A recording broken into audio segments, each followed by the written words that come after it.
Olá pessoal, tudo bom? Estamos aqui de volta com mais um vídeo do nosso canal e hoje eu quero falar de um livro de um autor que eu tenho muito respeito, muita admiração, porque é uma pessoa que impactou muito, uma pessoa que me impactou muito, Francis Schaeffer, tá? Então eu quero trazer aqui para vocês o livro que ele escreve sobre Josué e a história bíblica, tá certo? Por que esse livro é importante? Ele traz aqui uma série de sermões, são 12 sermões, 12 capítulos esse livro, que fala sobre a importância do livro de Josué, então um comentário sobre aquilo que ele pregou do livro de Josué. Então, nos primeiros capítulos ele vai falar um pouco da preparação de Josué, de onde vem Josué no contexto do Pentateuco. A gente vê na história e na narrativa de Moisés falando sobre Josué, de onde ele vem, como ele é levantado pelo Senhor, o seu momento de aprendizagem e crescimento, né? Então, ele aparece, né, como um grande personagem que teme o Senhor. E no Pentateuco ele está aprendendo sobre liderança, é o que a gente vê nesse início no capítulo 1. Depois a gente vê a importância do livro de Josué, em seguida, no capítulo 2, como uma ampliação do cânon bíblico, porque Josué ele tem um peso fundamental no Antigo Testamento, porque para os judeus o Antigo Testamento, a Torá, né, o Pentateuco, são esses 5 primeiros livros da lei, e Josué serve como essa continuação, o povo entrando naquela terra prometida que o Senhor tinha prometido lá em Gênesis 12 com Abraão, na época que era ainda Abrão. Então Josué é o ápice dessa história, digamos assim, e a gente vê como Deus levantou ele e como o Senhor continua a usar o seu povo para mostrar o poder dele. Não é sobre a história que a gente vê em Moisés, não é sobre Moisés, a história que a gente vê em Abraão não é sobre Abraão, é sobre um Deus poderoso que cumpre suas promessas e vai até o fim, tá? Então, a lei, ela não deveria sair da boca de Josué. Por que não da boca dele? Ele deveria estar consumido com essa lei, tá? Em Josué 1:8 fala assim: não deixe de falar das palavras desse livro da lei e de meditar nelas de dia e de noite, para que você cumpra fielmente tudo que nele está escrito. Você só vai conseguir falar aquilo que você recebe. Então, é impossível, por exemplo, para um surdo falar. Então, a gente vê muitas vezes uma pessoa com deficiência auditiva que ele tem vocalizações, mas ele não consegue falar. Então, você não pode deixar esse livro da lei, deixar de falar desse livro da lei. Ele deve estar na sua boca constantemente, ou seja, você deve estar meditando e sendo consumido por ele de dia e de noite. E o texto também fala, Josué 1:8, fala assim: não deixe de falar as palavras deste livro da lei e de meditar nelas de dia e de noite. Então, meditar é uma ação cognitiva. Ela envolve razão. Crer no Senhor e conhecer da sua palavra envolve a razão, o intelecto. Então não existe cristianismo sem pensar, não existe cristianismo sem usar as nossas fontes cognitivas. Deus nos formou dessa forma. Deus nos deu um livro para ler. Então a gente deve ler a palavra, a gente deve estudar a palavra e não deixar de falar nela de dia e de noite. Então, porque só assim que nós vamos conseguir praticar. E aí a gente leva da nossa razão, né? A gente entende, processa, fala e aí a gente vai e se torna uma ação prática, seguir os mandamentos. E se você for olhar, esse texto de Josué 1:8, ele serve como um paralelo para o que Cristo fala lá na frente em João: aqueles que me amam, eles obedecem os meus mandamentos. Você que me ama, ama o Senhor com toda a sua mente, o seu coração, toda a sua alma, todo o seu entendimento e pratica os mandamentos do Senhor. Então, essa é uma função poderosa. Muita gente quer ler o livro de Josué e começa em Josué 1:9. O 9 diz assim: não fui eu que ordenei a você? Seja forte e corajoso. Não se apavore nem desanime, pois o Senhor, o seu Deus, estará com você por onde quer que andar. E muita gente lê esse texto para os outros, dizem, até profetizam, né, desse sentido para os outros, mas esquece de ler o versículo 8. Tá? Deus vai estar com você em todo o caminho que andar, não é para você fazer o que você quiser, não.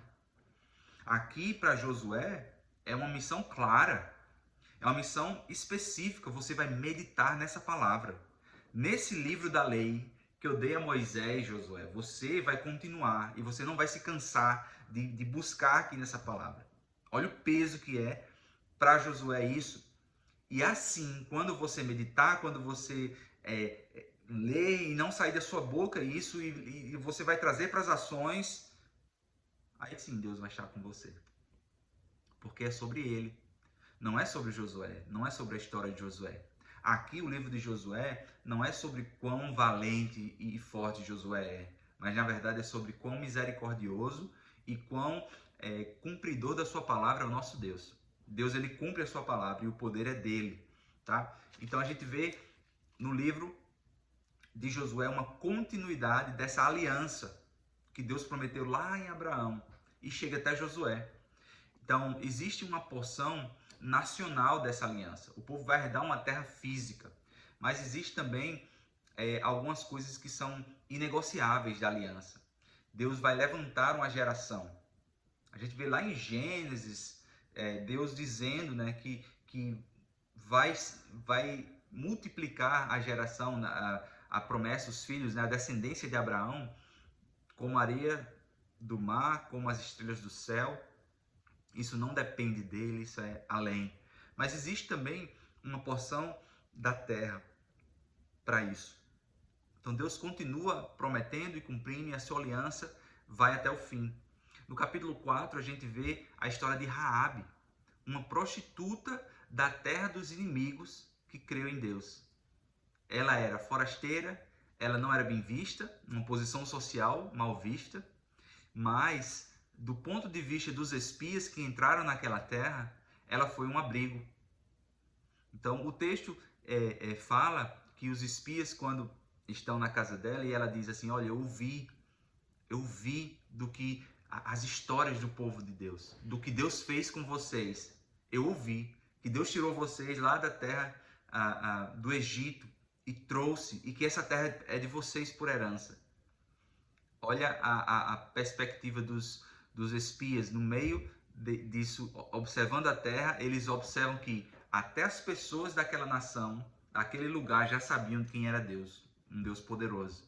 E aí eles fazem a promessa um para o outro. Os espias dizem, olha, se você não cumprir a sua parte, eu estou quebrando minha aliança com você. Só que no momento que eles saem, os espias saem, vão ficar 3 dias lá escondidos, ela vai e coloca o pano de escarlate, que muitos estudiosos remetem também a Cristo, uma fé em ação dela. Ela está disposta a sofrer perdas por causa dessa crença. Raabe, ela está disposta a sofrer dano físico, a morrer por causa dessa fé. Ela começou a crer no Deus do povo inimigo que ia conquistar a sua própria terra. Agora, na perspectiva de Raabe, como é que ela via isso tudo? E no final, o mais lindo de tudo é que no final Deus é tão gracioso que pega essa pessoa que não merece, essa pessoa de uma terra de gentios, uma pessoa que não é herdeira dessa terra, e coloca na linhagem ancestral de Cristo, do próprio Cristo. E uma mensagem para as pessoas que se incomodam com o fato de ter uma ex-prostituta na linhagem de Cristo, isso não deveria ser assim. Quem se incomoda com o pecado de Raabe, dela estar na linhagem de Cristo, não entendeu o Evangelho. Porque todas as pessoas que estão na linhagem de Cristo são pecadoras. Até a sua própria mãe, Maria, era uma pecadora que necessitava de um Salvador. Ela mesma diz assim, a minha alma engrandece ao Senhor, meu espírito se alegra em Deus, meu Salvador. Eu quero confiar no Senhor. Então, quando a gente vê a fé de Raabe em ação e o Senhor movendo no espaço do tempo e história para que demonstrar o seu poder, nós vemos a grandeza desse Deus. Então, esse livro é um livro muito, muito especial por causa disso. No capítulo 6, por exemplo, a gente vê o pecado de Acã. Ele está escondendo as coisas e eles são derrotados. Josué diz: Senhor, mas por que a gente está perdendo? E o Senhor vai mostrar lá que eles estavam escondendo coisas. No capítulo 7 tem a questão do Monte Ebal e do Monte de Gerizim, que é uma questão histórica. Os assírios, a miscigenação desse povo assírio vai se tornar lá na frente o povo samaritano. E você lembra da conversa de Jesus com o povo? A mulher samaritana lá diz: onde é que a gente deve adorar? Aqui ou ali? Jesus diz: o verdadeiro adorador adora em espírito e em verdade. O capítulo 8 fala dos gideonitas, que eles trapacearam Josué. Eles disseram que vinham de muito longe, mas na verdade eles estavam de perto. Mas uma coisa que é um paralelo é que eles também tiveram fé. Certo que o povo não consultou a Deus para saber. Mas o povo não consultou a Deus para saber quem eram os gideonitas. E esse povo vai lá e promete, em nome de Deus. O que é que Josué diz? Então, a gente prometeu em nome de Deus, então nós vamos cumprir a nossa palavra. E isso agrada o Senhor, né? Eles tiveram que cumprir a sua própria palavra. Então, a associação que a gente faz de Raabe e os gideonitas é que eles creram, eles trocaram o reino que eles estavam para o reino do povo dos judeus, né? Eles se tornaram pessoas que foram para o outro lado e eles provaram lealdade. Onde é que está a relação aí entre Raabe, os gideonitas e nós? Eles creram e foram aceitos dentro do povo de Deus, mesmo não fazendo parte. Nós fazemos parte dos gentios. Nós não nascemos, nós não temos a descendência do povo de Israel, e eles foram adotados a esse povo. Em Cristo nós somos adotados ao povo de Deus.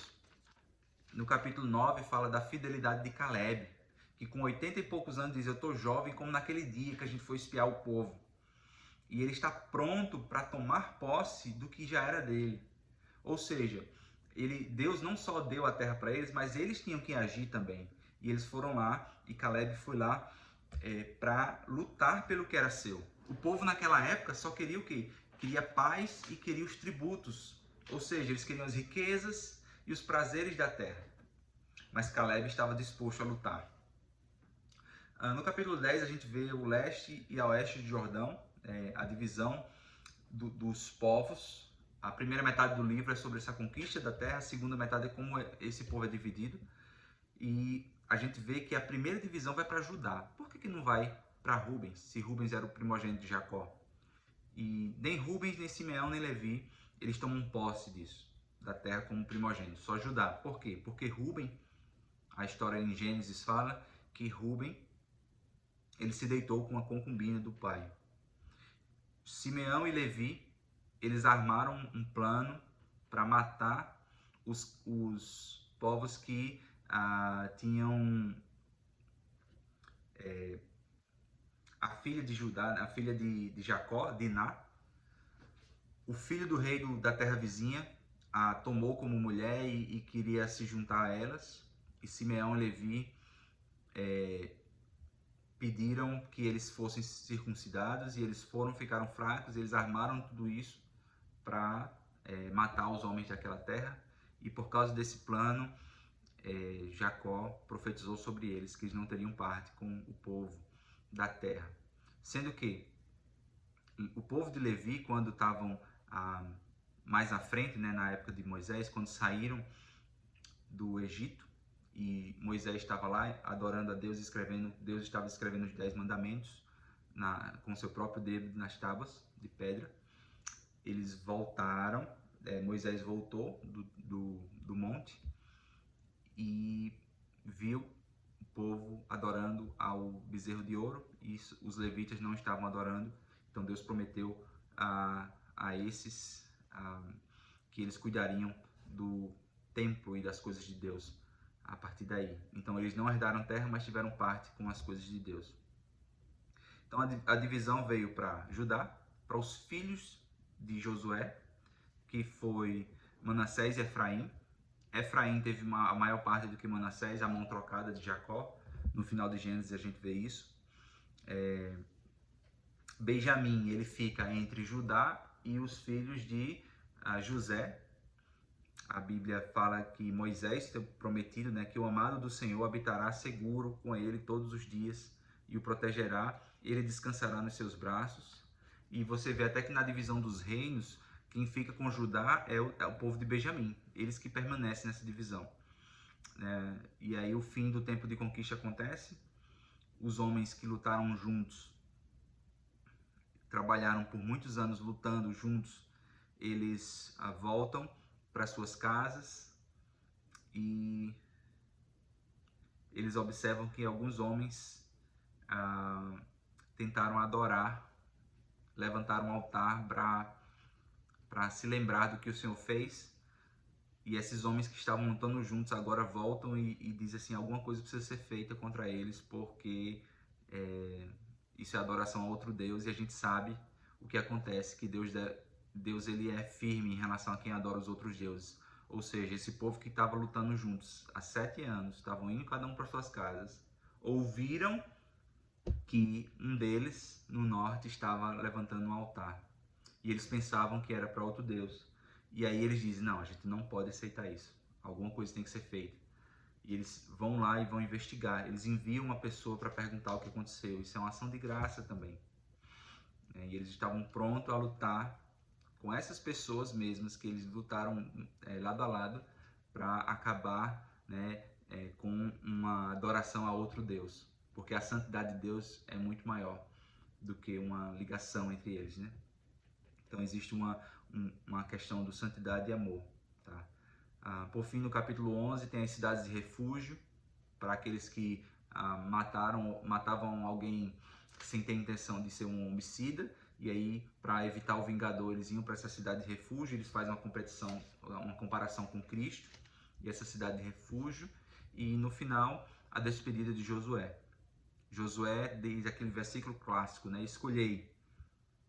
Lembre-se do padrão de Josué, o que é que ele faz? Ele vê as promessas de Deus, ele acompanha Moisés, ele guerreia, ele entra na terra prometida. Então nós vemos a ampliação do cânon também nessa parte, né? Diz que Josué 24:26 diz assim, Josué escreveu essas palavras no livro da lei. Ele fala, Josué relembra que o povo veio de uma terra de ímpios, de Naor, veio o pai de Abraão. E ele lembra, se vocês hoje podem ficar aqui e adorar o Senhor, escolhei, pois o que? Eu e minha casa serviremos ao Senhor. Então,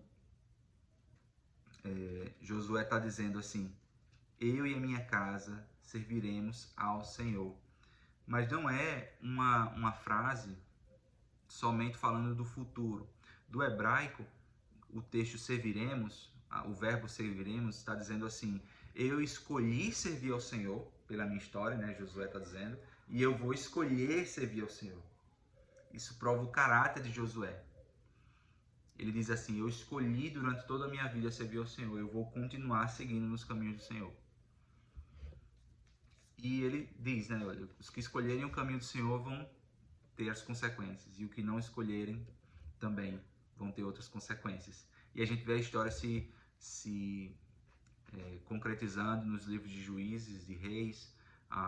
Nos livros de Juízes diz que o povo fazia o que era certo aos seus próprios olhos, e alguns juízes se levantavam, eles adoravam o Senhor, outros eram ímpios, eles não adoravam. Então eu quero recomendar essa leitura, vale muito a pena, tá certo? Então, se você já leu esse livro, marca aqui, escreve aqui o que foi mais importante para você. Tentei dar um panorama do livro todo para que você conhecesse, mas o objetivo é, claro, de você adquirir o livro e ser abençoado por essa história, que eu tenho certeza que vai ser muito bom para você. Tá bom, gente? Então, Deus abençoe e até a próxima.